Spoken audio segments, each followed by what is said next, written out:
Kindly hit the subscribe button and press the bell icon to get notification for the latest videos. Hey guys, welcome to Thalalpedia.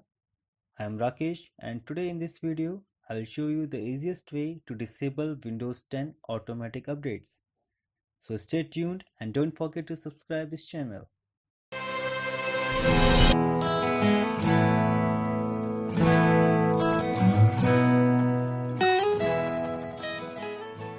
As a general rule, an up-to-date operating system is a secure operating system.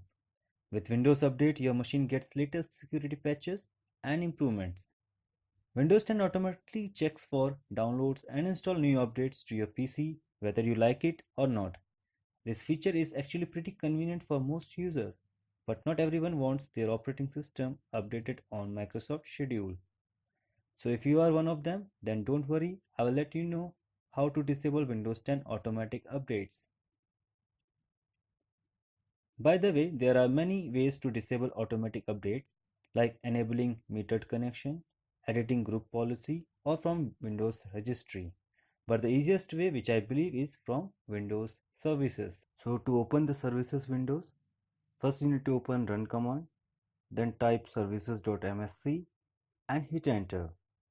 In the services window, scroll down to Windows Update and turn off the process.